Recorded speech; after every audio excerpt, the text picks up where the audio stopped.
Meus irmãos, nós vamos abrir a palavra de Deus na carta de Tiago, capítulo 4, versos 2 e 3.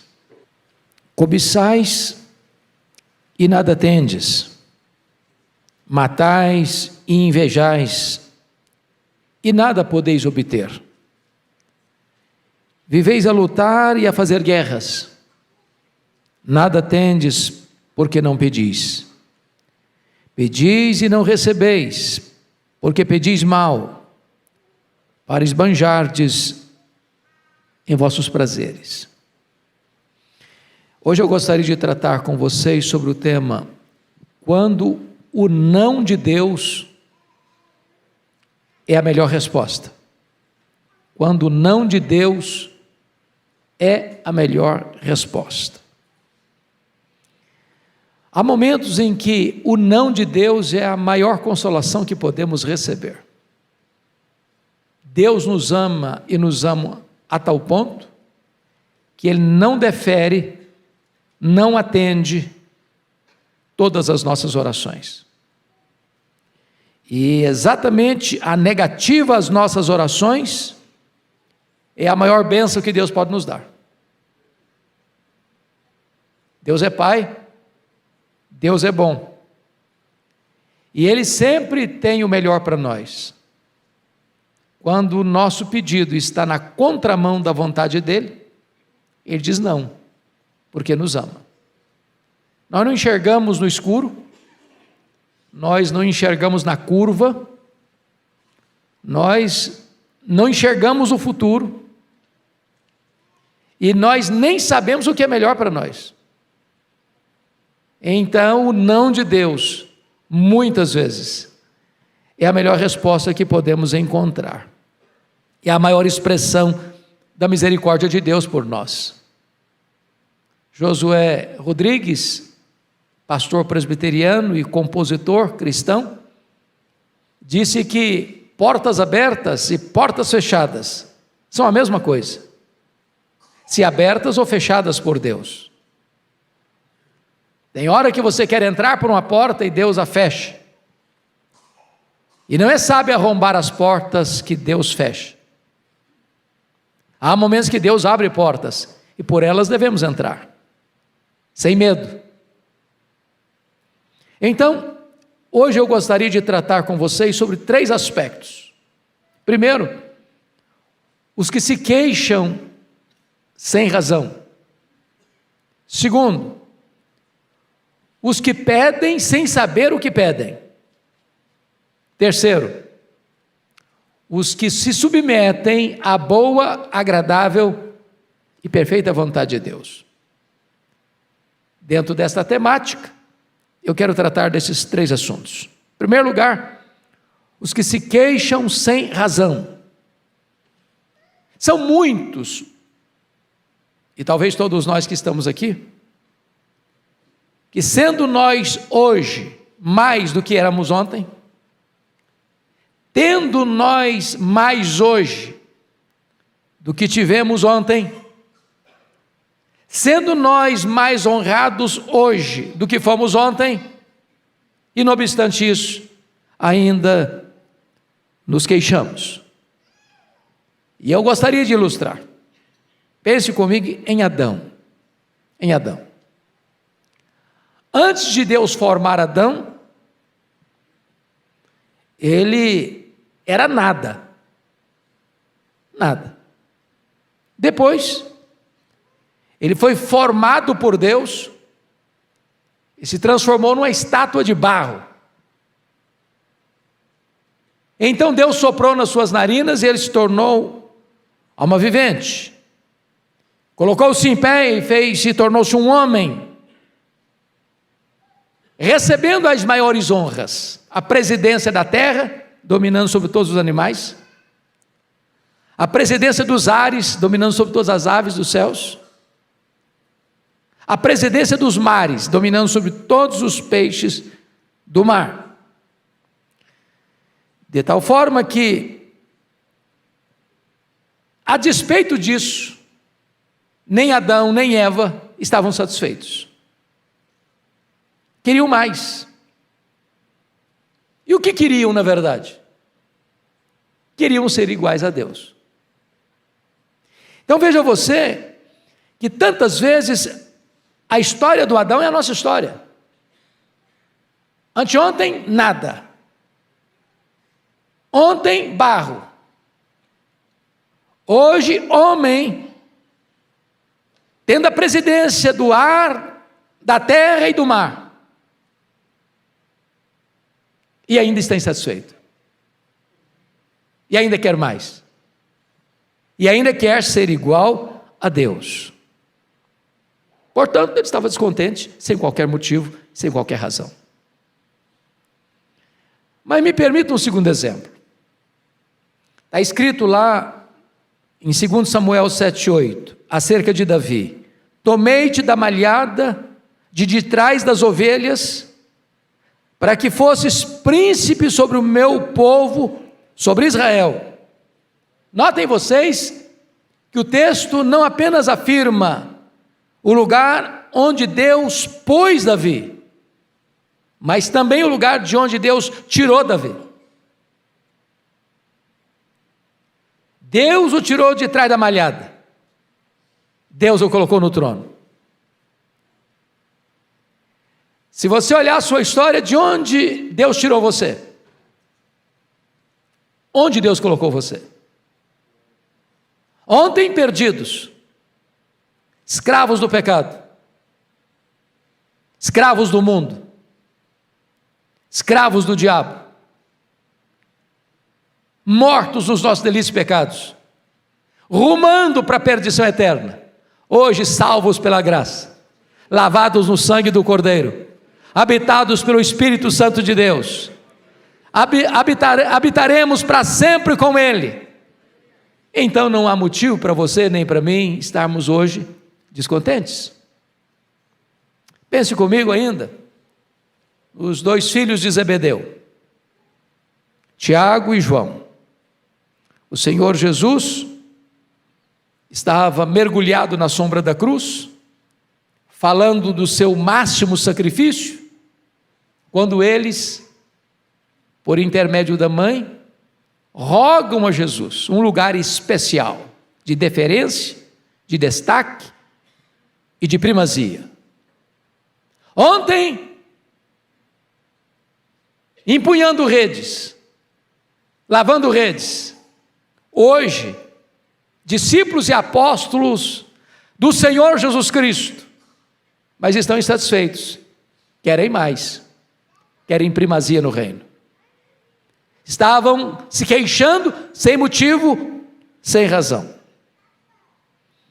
Eu pergunto a você, você está satisfeito? Você está grato? Você tem piedade com contentamento? Você se olha no espelho e agradece a Deus por aquilo que Deus fez na sua vida? Você está grato pela salvação? Você está grato porque está vivo? Você está grato porque tem um teto para morar, tem uma cama para dormir, tem roupa para vestir, tem comida sobre a mesa? Você está grato porque tem uma família? Você está grato porque tem amigos e irmãos? Você está grato porque você pertence à igreja do Deus vivo, coluna e baluarte da verdade? Você está grato porque tem ar nos seus pulmões? Porque seus olhos veem, seus ouvidos escutam, seus pulmões recebem ar, seu coração bombeia sangue e vida para o seu corpo? Você está grato? Nem você, nem eu, nesta noite, temos motivo de queixas ou para ingratidão. Mas vamos ao segundo ponto. Os que pedem sem saber o que pedem.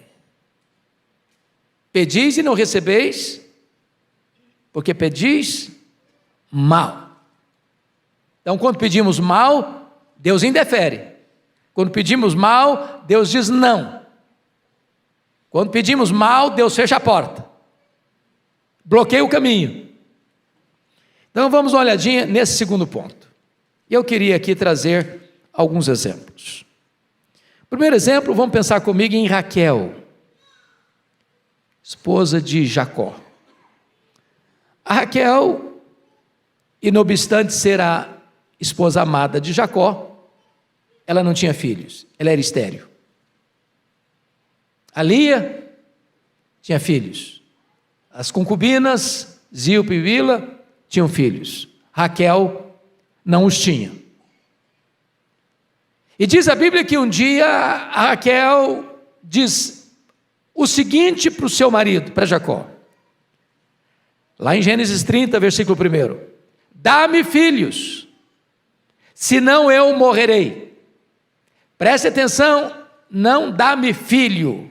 Ela coloca no plural, dá-me filhos, senão eu morrerei. O que Jacó respondeu para ela? Os filhos só Deus os dá, e só Deus os pode dar. Os filhos são herança de Deus. Mas vejam você, que ela tinha o amor do marido, mas ela queria filhos, porque entendia que ela só podia viver se tivesse filhos. E o que acontece com ela? A sua oração foi atendida, seu pedido foi deferido, e ela teve José. Mas ela não se contentava em ter um filho, ela queria filhos, e já deu o diagnóstico: dá-me filhos, senão eu morrerei. E diz a Bíblia que então vem o segundo filho, atendeu o pedido, no plural, e na mesma medida que ela pediu filhos para viver, ao ter filhos, ela morreu no parto. Eu fico imaginando se Raquel soubesse que ao ter seu pedido atendido, achando que ao ter filhos ela teria razão para viver, porém ao ter filhos ela estaria selando a sua morte, se ela teria feito o pedido. Se ela teria prazer em ter seu pedido deferido. Quantas vezes, meus irmãos, nós também não sabemos o que estamos pedindo, achando que o que vamos pedir vai nos dar vida, e o que estamos pedindo vai nos matar. Mas me permita um segundo exemplo. Vocês se lembram de Sansão? Sansão era um nazireu, consagrado desde o ventre. Sansão foi levantado por Deus para ser juiz, o único juiz de Israel que fez carreira solo. Sansão deveria libertar o povo de Israel das mãos perversas dos filisteus. Diz a Bíblia que um dia, ele caminhando por uma cidade, ele viu uma moça filisteia, e ao chegar em casa, ele disse para o seu pai: eu quero aquela moça para mim. Seu pai disse: não, filho, ela é filisteia, ela tem outros deuses, ela faz parte do povo que nos oprime, tem tantas moças em Israel. E ele respondeu: eu quero esta, porque só desta eu me agrado. E aí você vai encontrar que a derrocada de Sansão decorre do fato dele ter o seu pedido atendido. E esse gigante vai terminar a sua biografia acorrentado, cego, num templo pagão, sendo motivo de chacota, de zombaria, de escárnio. Eu fico a imaginar que se o Sansão soubesse o fim da linha, o final da história, a consequência de ter seu pedido atendido, se ele teria mantido a sua súplica, a sua oração e ter o seu desejo atendido. Cuidado para você não insistir em alguns pedidos. Cuidado para você não querer arrombar a porta que Deus fecha. Porque muitas vezes o não de Deus é a sua máxima expressão de misericórdia à sua vida. Pense comigo no pródigo. Diz a Bíblia que o filho pródigo chega para o seu pai e pede antecipadamente a herança. E pensou que ao receber a herança antecipada, iria desfrutar de um tempo feliz, de uma vida aventurosa, de muitos prazeres e deleites. E diz a Bíblia que ele vai para um país distante e vive regaladamente, desperdiçando a sua fortuna com a vida dissoluta. E a história prossegue, e a Bíblia nos diz que esse homem, num tempo de crise, e a crise chega, o atingiu de cheio. E o único lugar que conseguiu encontrar foi um chiqueiro, para guardar porcos. Lá está aquele jovem, talvez magro, desfigurado, com roupas sujas, mal cheirosas, com a corneta dependurada no pescoço, colhendo os frutos do seu desejo.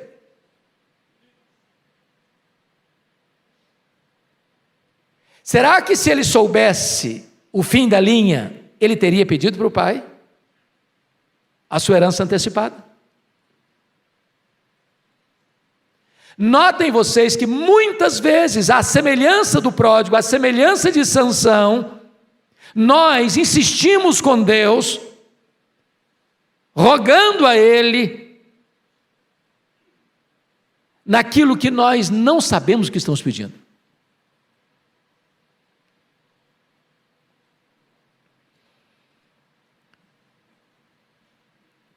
Notem mais.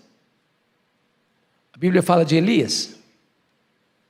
Depois de uma retumbante vitória no Monte Carmelo, diz a Bíblia que o Elias recebe um recado da perversa Jezabel, dizendo para ele que assim como os profetas de Baal haviam sido mortos, que esse também seria o seu destino. E ele teme, e ele foge. E ele entra dentro de uma caverna, e ele quer morrer. Aliás, ele pede para Deus a morte.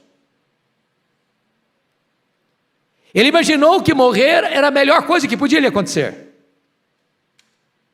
Que morrer era descansar das frustrações e fadigas. Que morrer era o único caminho alternativo que lhe era oferecido naquela conjuntura de perseguição religiosa e de apostasia. Entretanto, dentro da agenda de Deus, ele não experimentaria a morte. Ele seria trasladado. Ele não enfrentaria o último inimigo a ser vencido. Quantas vezes nós pedimos para Deus o que não sabemos, até insistimos, e ficamos até bravos quando Deus não atende o que nós queremos. Eu pergunto a você, pediria Raquel filho se soubesse que o ter filhos lhe havia de custar a vida? Eu pergunto a você, pediria Sansão a Filisteia se soubesse que ela havia de ser a causa da sua afronta, da sua cegueira e da sua morte? Eu pergunto a você, pediria o pródigo a herança antecipada se soubesse que o final da jornada seria o chiqueiro mal cheiroso e a fome? Pediria Elias a morte se soubesse que Deus tinha um plano melhor para ele, levá-lo para o céu, trasladá-lo? É óbvio que não. Então eu gostaria de realçar esta verdade hoje aqui nesta noite. Às vezes Deus diz não, e o não de Deus é a melhor resposta que você pode ter dos céus. O não de Deus é a máxima expressão da sua misericórdia pela sua vida. Mas agora vamos ao último ponto. Os que se submetem à vontade de Deus. Nada tendes, porque nada pedis. Então pedir é a maneira de Deus de receber. Algumas pessoas dizem que oração não muda as coisas. O que eu encontro na Bíblia é que Deus, sendo soberano, escolheu agir por meio da oração. Nada tendes, porque não pedis. Então, se pedirmos, vamos ter. Jesus reafirma isso quando diz assim, nas Escrituras: pedi e dar-se-vos-á. Buscai e achareis. Batei e abrir-se-vos-á. Porque todo o que pede, recebe. Todo o que busca, encontra. Todo o que bate, abrir-se-lhe-á. Agora, notemos algo aqui. Às vezes nós entendemos equivocadamente o texto. Às vezes a gente entende assim: todo o que pede, recebe o que pede. Isso não está escrito. Isso não está na Bíblia. E ai de nós se tivesse assim escrito. Sabem por quê? Nós não sabemos orar como convém, diz Romanos 8:26. E por que não sabemos orar como convém? Porque não sabemos o que é melhor para nós.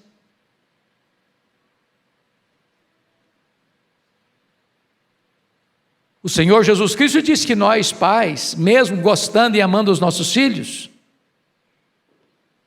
ou mesmo sendo nós pais imperfeitos,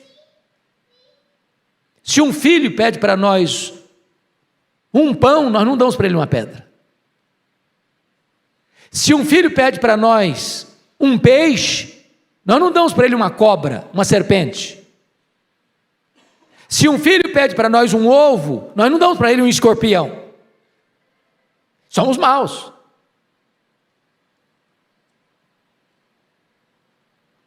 Mas o nosso Pai, que é perfeito e que é bom, só nos dá coisas boas. Por que Deus não atende, então, muitas das nossas orações? Porque às vezes nós pedimos para Deus uma pedra, pensando que estamos pedindo pão. Às vezes nós pedimos para Deus uma serpente, pensando que estamos pedindo um peixe. Às vezes nós pedimos para Deus um escorpião que vai nos picar e nos matar, pensando que estamos pedindo algo que vai nos alimentar. Às vezes pedimos para Deus que vai nos matar, pensando que estamos pedindo o que vai nos dar vida. Submeta-se à vontade de Deus, porque ela é boa, agradável e perfeita.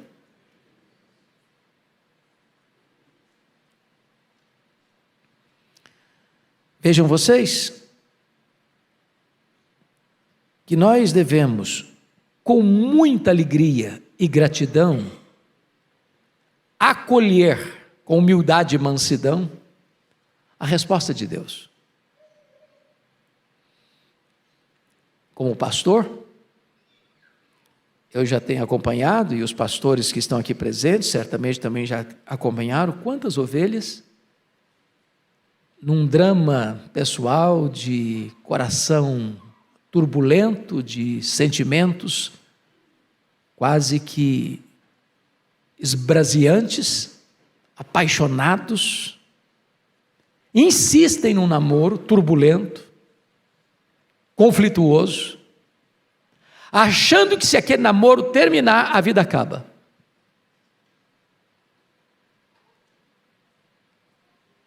E a pessoa chora, e a pessoa sofre, mas é melhor chorar uma semana ou um mês do que chorar a vida inteira. Deus que conhece lá na frente, Deus que conhece o futuro, Deus que tem o melhor, diz não, não, não. E nesse não de Deus está a sua misericórdia. Nenhum pai, nenhuma mãe atenderia um filho pequeno, dando-lhe uma faca afiada para brincar. O filho pode espernear, pode chorar, pode reclamar, pode bater o pé, e você diz não, não. Sabe por que não? Porque eu amo você, eu cuido de você. Eu sei que se você pegar essa faca afiada, você vai se machucar.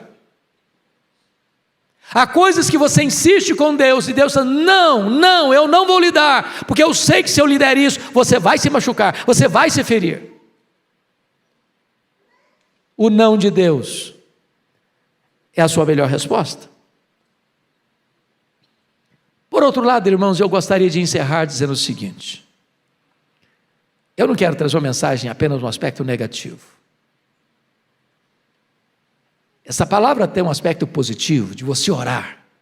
Nada tendes, porque nada pedis, então é hora de pedir. É hora de pedir. Eu gosto de uma expressão do reverendo Augusto Nicodemos, quando ele diz o seguinte: oração é para fraco. É para fraco. Por que eu oro? Porque eu sou fraco. Sou dependente. Eu não sei cuidar de mim mesmo. Eu não sei o que é melhor para mim mesmo. Eu não sei fazer as melhores escolhas. Então você deve orar. Orar pelas grandes coisas, orar pelas pequenas coisas. Orar para começar o seu dia. Orar pedindo sabedoria. Orar para Deus abrir os seus olhos para você ver as portas que Ele está abrindo, as portas que Ele está fechando, porque portas abertas e portas fechadas são a mesma coisa se abertas ou fechadas por Deus.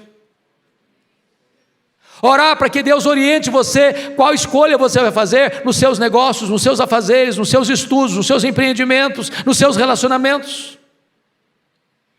Orar para Deus revestir você de poder, para Deus santificar a sua vida, para Deus abrir o seu entendimento, para compreender as Escrituras. Orar para Deus levantar você como um instrumento nas suas mãos, para você, ao abrir da sua boca, haja virtude, haja poder do Espírito Santo para você pregar. Orar e orar. Se nós temos um Pai que é o dono do universo, se nós temos um Pai que é o soberano Senhor da história, se nós cremos que o nosso Deus ouve oração, que Ele atende oração, que Ele responde oração, que Ele intervém na história, então você e eu temos a arma mais poderosa do mundo nas mãos, a oração. Sabe por quê? Porque a oração une a fraqueza humana, a onipotência divina, a oração une o altar da terra com o trono do céu, e quando a igreja ora, Deus responde e manifesta o seu poder na história. Nós estamos num mês, talvez dos mais decisivos da história dos mais de 500 anos da nação brasileira. A igreja de Deus precisa orar. Se o meu povo, que se chama pelo meu nome, se humilhar e orar e me buscar e se converter de seus maus caminhos, então eu verei dos céus, perdoarei os seus pecados e sararei a sua terra. Quando a igreja ora, o braço onipotente de Deus é acionado. Os planos do inimigo são desfeitos. A obra maligna é frustrada e a obra de Deus avança no poder do seu Espírito. Eu conclamo você, meu irmão, minha irmã, a nós nos levantarmos como povo de Deus, para buscarmos a Deus em oração, porque Ele é o Senhor da história, Ele é o Senhor da igreja, Ele é o Senhor do universo, Ele é o dono da nossa vida, e Ele responde às orações. Vamos ficar em pé. Pastor Arival virá aqui e vai orar por nós.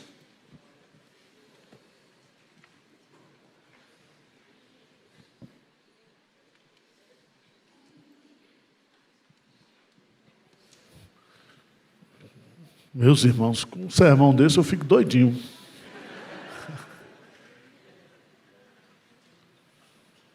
Deus está no controle. Nós não sabemos orar como convém. E Ele vai nos dar o melhor. Se nós o buscarmos, diz o profeta Isaías, nós comeremos o melhor dessa terra. Deus querido, Deus amado, nós te exaltamos. Nós glorificamos o Teu nome nesta noite, porque Tu és o Deus que nos ama, Tu és o Deus que criou esse canal de comunicação entre o onipotente e o fraco. E Deus, nós não sabemos orar como convém, mas nós nos submetemos à Tua vontade, que é boa, perfeita, agradável.